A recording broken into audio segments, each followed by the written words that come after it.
What's up? What's up? What's up? Welcome back to the Phenom Crypto YouTube channel. I'm Phenom, and this is where we look for the best, most up-to-date crypto and NFT projects because crypto is phenomenal and phenomenal is crypto. You already know the deal. But let's jump right into it, guys. Let's jump right into what I gotta say. Today may be a long day. We're gonna go over a lot. I'm gonna start by doing things a little bit different today.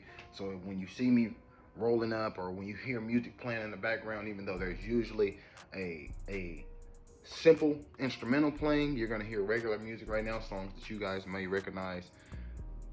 I'm not trying to do any copyright infringements or anything like that, but jump back into it. We're gonna discuss a lot. So let's just go ahead and get this music playing. Let me get set up. And we're gonna jump into it, man. We're gonna jump into what we really need to know, because today we are gonna be talking about vocabulary, everything you need to know to fuck with this crypto. You know what I'm saying? But give me 1 second, man. Give me 1 second. Like I said, let me finish getting rolled up here, because we are gonna be smoking during this video. So if you have some type of offense to people smoking, I'm letting you know. You can't tell me nothing. You know what I'm saying? So, and another word, you see Nip in the back, you see Bob. I'm in California, man. So, we smoke out here. But, let's motherfucking get to the nitty gritty. You know what I'm saying?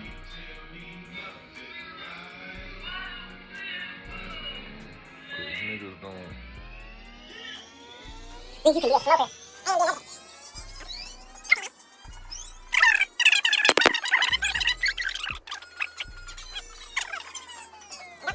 Don't hate on my blood.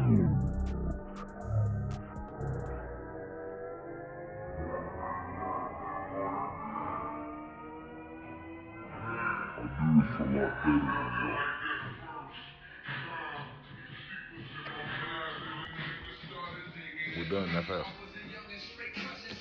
We're done. Snip those ends off, you know what I'm saying? And we done. We done. We done. You know what I'm saying? Just polish it off, you know. But hey, number one is address.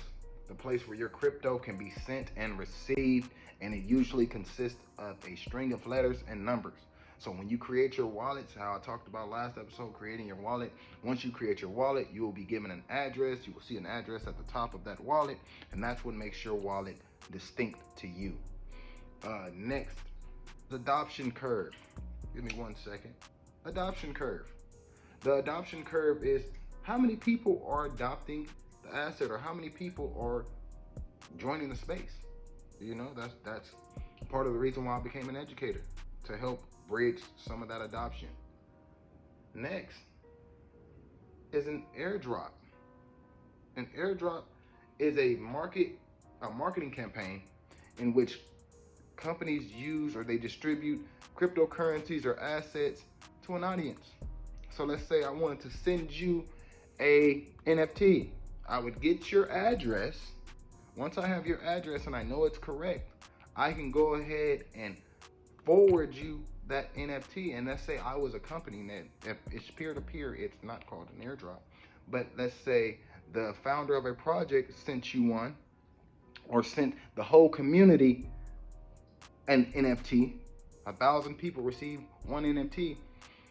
That's an airdrop. It's quite simple. All-time low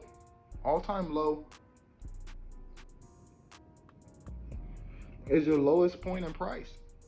It's actually quite simple. It's exactly what it sounds like. It's your all-time lowest point in price. And then let's jump to the flip side of that. All-time high. All-time high is your highest price point in history or to date. All time, that's why they say that all time low, all time high. The highest in history or the lowest in history to date. Next will be an allocation. You're gonna hear this a lot. Allocation. Did I receive my allocation? This is basically just the allotment of equity or tokens that can be bought, renewed, or they can be bought, reserved, or earned through your participation.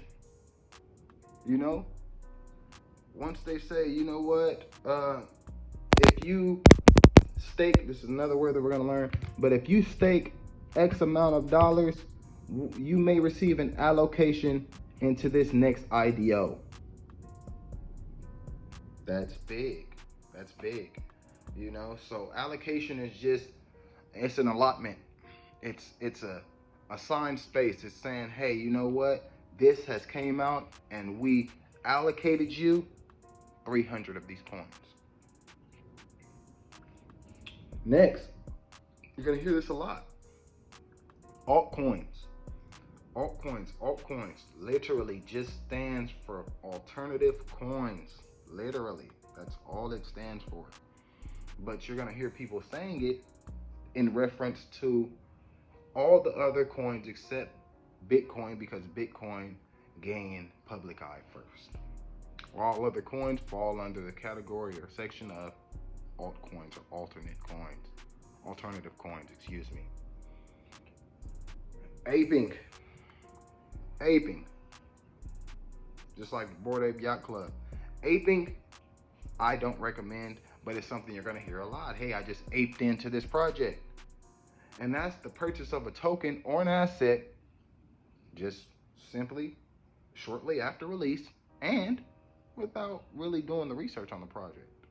Just believing what you heard, you know, or having a gut feeling that this is going to be a good project to buy into without correctly doing the research on the project and founders. That's aping in. You went ahead and jumped in with no prior knowledge. Let's jump into the word that you hear me say a lot. Bag. And that's just a slang term for a large quantity of a specific crypto. So let's say my largest bag is Ethereum. That just means my largest holding or my largest crypto being held right now, or the crypto I have the most money in right now, would be Ethereum. That's my biggest bag. Next would be bear market. When the price of the asset in the market falls below 20%. And that's 20% from its recent high. So let's say something just hit an all-time high, like we just discussed. If it drops 20% below that all-time high, you are entering what people call a bear market. It's quite simple. A lot of these things are quite simple, guys, but we think they're like huge terms that we have no idea or we can't understand. No, it's actually quite simple. Okay, next is bull market. You hear people talking about the bears and the bulls. This is a time where the price of an asset grows dramatically. So if you hear people say we're on a bull run, that means the price of any given asset is rising dramatically. It's running, and it's running with the horns down, taking out whatever's in its way. Bull market. Founder of Ethereum just did this. Burn. That's another term you're gonna hear people say a lot. That's a lot. If you end up talking to founders, if you end up talking to people that have high qualities or high quantities of crypto and certain projects, they're gonna say we burned. And that's basically tokens that have been initially and permanently, or intentionally and permanently, removed from circulation. So let's say they say we have 10 million Bitcoin in circulation, just a figure. If I burn 1,000 of those, I took 1,000 out of circulation permanently. Nobody can go regain those 1,000 that I have burned. That is a burn. Next, centralized. You hear this a lot. Centralized and decentralized. Centralized, decentralized. A centralized organization or structure is one in which there's a single node or a small number of people or controlling body that controls the network. Or if it's a centralized company, that controls the company. It's centralized. You can hone in on who owns it. You can point a finger. Next, it's cold wallet. You're gonna hear people saying, hey, I have it stored on my cold wallet. Is that okay? Hey, I need to transfer from my cold wallet. Give me a second. That's the same thing as your MetaMask, but the difference is a cold wallet is crypto storage or a storage unit that is not connected to the internet. It's a wallet that's just not connected to the internet. It's cold. It's not connected. You haven't done major transactions through that wallet. That is the wallet you use to put in your safety deposit box. You know? Next is decentralized. We just talked about centralized. Now we're going to talk about decentralized. Decentralized refers to the property of a system in which nodes work together to achieve a common goal. Or, to break it down in the layman's terms, it is the properties of an entity or company that all work together to reach a common goal, which means there are a lot of points, but no singular point is the owner. No singular person is the owner. No singular company is the owner. It may be a multitude of networks, a multitude of companies that have come together to achieve a common goal. That is what decentralized means. There is not one owner. DAO is next. You heard me say this a lot in the last few videos. DAO this, DAO that. Or if you want to invest in a DAO. A DAO stands for Decentralized Autonomous Organization. And that's basically is governed by a set of computer defined rules. So let's say I entered this to do this and specifically do it in this way. And that's backed by blockchain-based smart contracts. So within these smart contracts holds the keys to the operation and how we operate. I hope that was not confusing because I said that in a confusing way. But guys, basically a DAO is ran by a set of rules and secured under smart contracts on the blockchain. So if it's a great smart contract, chances are it's pretty secure on the blockchain. Next, man, DEX, Decentralized Exchange. You're gonna hear people saying that a lot. Yeah, I just used the DEX. This is basically a peer-to-peer exchange that allows users to trade crypto without any intermediary. So it's no third party. I can send you $100 in ETH without there being a third party in which I have to send it. I send it directly to you, peer to peer. Diamond hands. That's another one. Diamond hands is a popular term. You're gonna hear that. If you're in Discord, you're gonna hear that a lot. If you're on Twitter, you're gonna see that a lot. Memes all about diamond hands. Diamond hands simply refers to, or it's a popular term on social media platforms that refers to people who hold their coins even if their portfolio value begins to drop. So let's say I've lost 10% on my portfolio over the last month and a half, 2 months. But I decide to diamond hand. That means I held on to that investment through the ups and downs. And those are usually the ones that can succeed. Diamond hands. Next is Fomo, which simply means, oh man, I got a severe case of FOMO. You're gonna hear people say that a lot as well. That simply means fear of missing out. They had a fear of missing the next drop. They had a fear of missing out on the allocation. They had a fear of missing out on the airdrop. Fear of missing out. But if you're in Discords, you're gonna hear people saying, oh, there's FUD all the time. FUD, FUD. That stands for Fear, uncertainty, and doubt.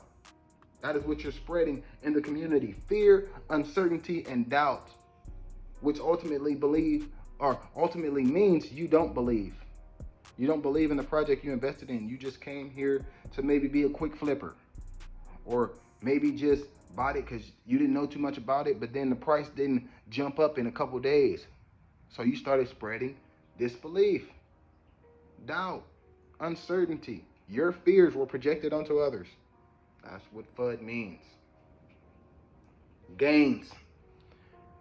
That's a big one. You're going to hear people talking about their gains all the time, and it's actually quite simple. It refers to an increase in value or profit. So let's say one of your assets jumped up about 28%. You can consider that a 28% gain. It's quite simple, guys. It's really quite simple, but they're all going to be thrown at you so fast and in such ways to where you just want to make sure you have a solid foundation. That's what I'm using these first few episodes to go over. First few episodes. I want to call them episodes.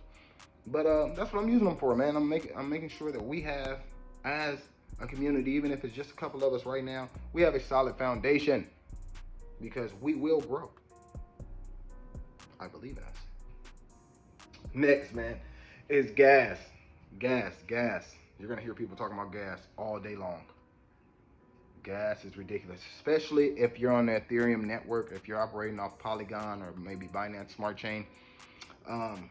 Gas is not such a killer, but if you're operating off Ethereum, if you're buying your NFTs with Ethereum, you're gonna learn about gas, and gas is a killer sometimes. But this is just a measure of computer effort in conducting a transaction. So how much effort did that how much effort did the Ethereum blockchain have to put out in order to conduct a transaction? That's what builds what's next? Gas price. The gas price is only the price you are willing to pay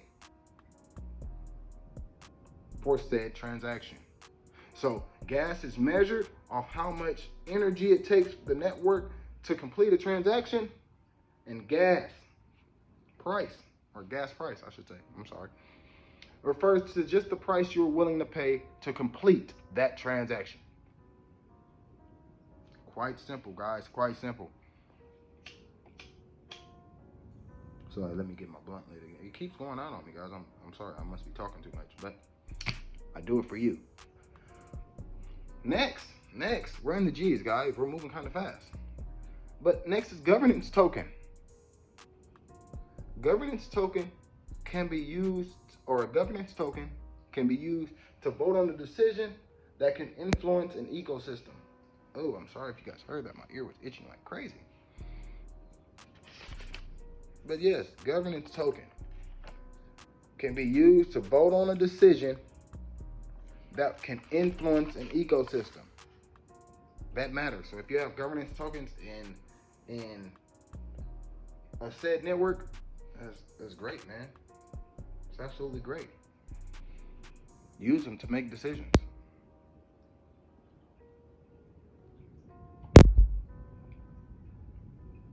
Layer 2. Layer 2 is the scaling solution that allows a high throughput of transactions with the security of the underlying blockchain.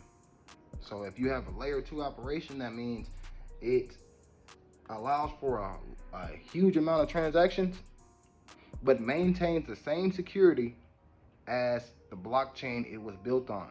So let's say it was built on the Ethereum blockchain. It maintains the security that Ethereum holds, but is able to produce more transactions, or a broad number of transactions.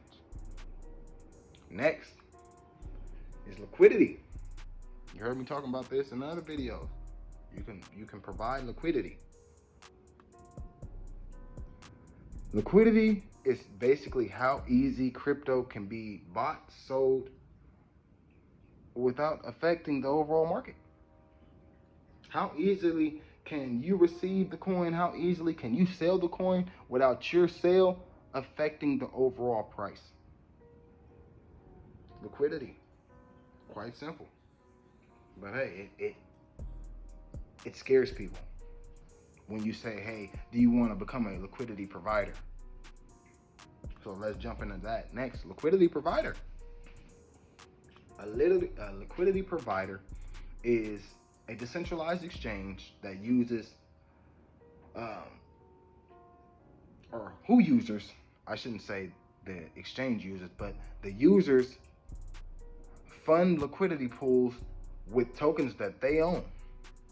So let's say I hold 1,000 Graba tokens,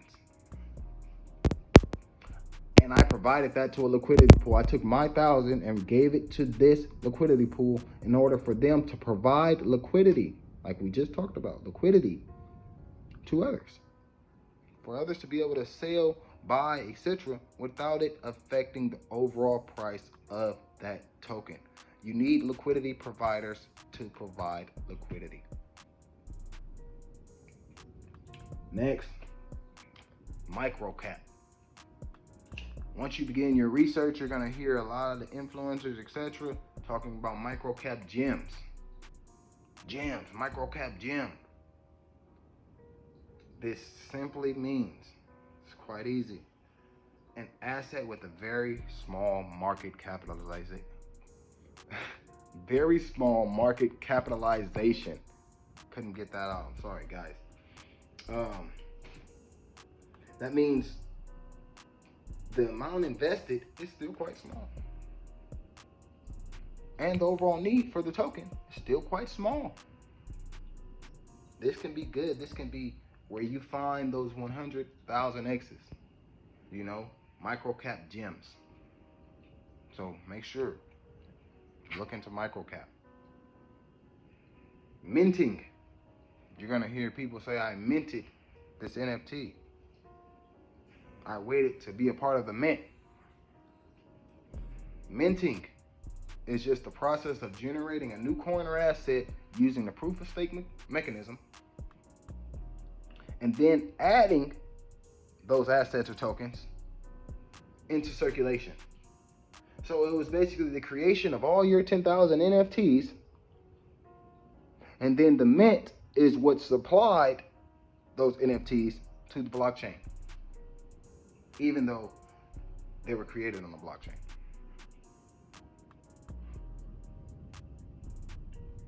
Moon. You're going to hear people saying that all the time. Moon this, when moon.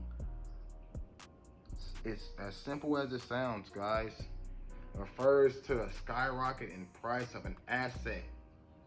So let's say I hold a token and it moons, it goes up 1,000%. We're riding it to the moon.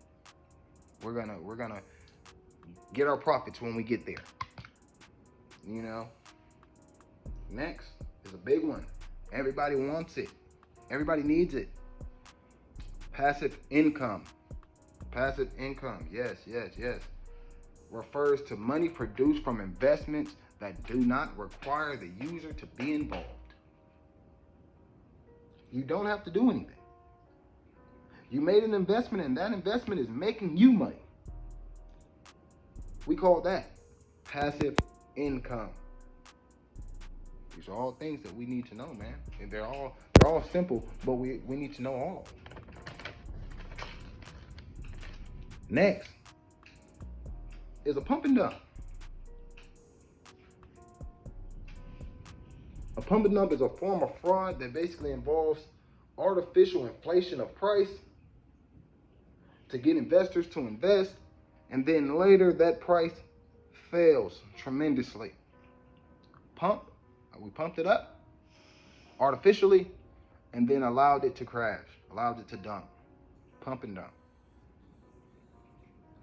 Which leads me into the next thing. You're going to hear a lot with NFTs. Rug pull. I think we got rug pulled, guys. This is not a good project. Maybe a rug pull. That's basically a scam where developers abandon the project. They're done with it. They collected all your money and ran off. They ran off on the plug, you know, and you were the plug. Next is seed phrase. Very, very important.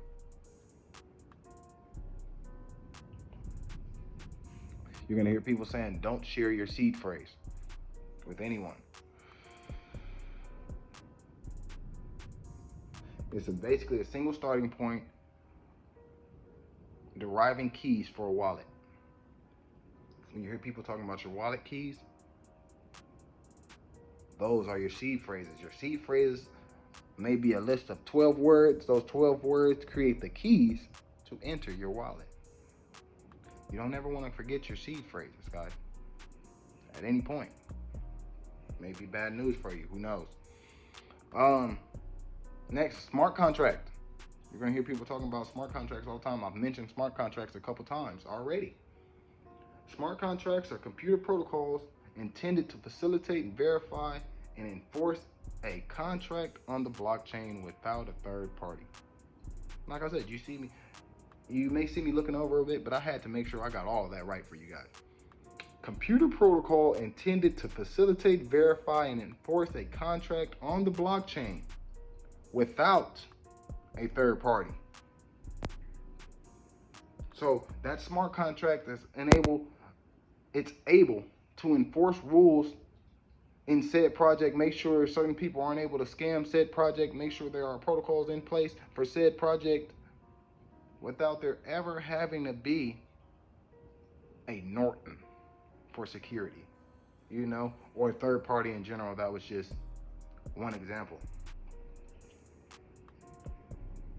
Yeah, I told you guys, it keeps going out. It just keeps going out. Maybe my fault. Maybe my fault. Next, stablecoin, man. Stablecoins. Crypto with low volatility. That's great. So like USDT or USDC. Those are considered stable coins. They're pretty much backed by the amount of the dollar. They don't change too much or vary too much from the price of a dollar. So that means if you enter $100 in USDC, you should receive about $100. Maybe like 99.98 or something. But you receive $100 for $100, man. That's what that means. It's stable. It's a stable coin. Next, staking. Staking is the participation in a proof of stake system to put tokens in to serve as validation and also reserve rewards or receive rewards. So let's say I staked 100 of these coins, and for staking I receive 20% APY on my staking. I receive the reward of 20% for initially staking that 100 of those coins. Excuse me. That's what staking is. Next is Web3. Web3 refers to the coming generation of the internet. Right now, they say we're operating on Web 2, and everything with NFTs and cryptocurrency and anything future related like that is considered to be Web 3. And there's plenty more innovation to come. Those are just starter innovations on Web 3. Next is whales. Whales. Let's swim with the whales, guys. What are the whale wallets buying? You're gonna hear people saying that a lot. Whales refers to investors that hold an unusually large amount of an asset. So let's say if you're an Ethereum whale, you may have $22 million in Ethereum in your wallet. You're a whale. You're a big holder. Got big bags under the arms. You know what I'm saying? It's a lot. Next, whitelist. Whitelist, very, very important. Whitelist. The whitelist are basically interested participants who basically sign up with the intent of making purchase. So if you sign up for a whitelist, so let's say you find an NFT that you like and you're allowed to get on the whitelist, that means you signed up with the intent of purchasing said NFT. Whitelist, basically RSVP for the upcoming NFT party. You know. Next, let's jump right into it. The last one is white paper. You're gonna hear people say, check the white paper. What does the white paper say? Was it a solid white paper? This is basically a document that was released to let you know all updates or technical info about said project, its concepts, how it's built, and may include a roadmap that states what the project's plans are for the future. So you want to look for things that carry roadmaps, you know, and usually you find that roadmap in what is called the white paper. That was a lot, guys. We're like 29 minutes into this video. I know it's a long video, but those are all terms that I feel that you're gonna hear people say and you want to off back, like, know the definition. Do not try, you don't have to try and remember all of these at one time. That's not what this was for. But what you do want to do is start to remember some of these words and know the definitions, because they're gonna be important in your journey. But again, like I tell you guys all the time, or like I'm supposed to tell you guys all the time, don't rely on Phenom for it. You know what I'm saying? I am not a financial advisor, nor am I telling you to spend money, nor am I telling you to go out and invest in anything. But what I will do is I will present you with the information. But please take responsibility for your own actions. Take responsibility for your own money. This is not financial advice. If you are seeking financial advice, please seek the help of a professional. Capiche? Capiche? Okay. But yeah, man, that's all I got for you guys today. Like I said, I'm Phenom. Thank you for tuning in to the Phenom Crypto YouTube channel. I love every second that you guys give me. Thank you for every opportunity to even share, because I'm new to this and I'm gonna stay true to this. So yeah, let me say that correct. I'm new to this, guys. I'm gonna stay true to this. You know what I'm saying? If you like the content today, make sure you hit that notification bell, like and subscribe, and make sure to follow the links. Follow on Twitter, follow on Instagram. Like I always say, that is where updates happen live. That is where you will get them in real time. Please make sure you hit that notification bell. Make sure you hit that like button so we can start to enter the algorithm of YouTube. Let's get it. Peace out.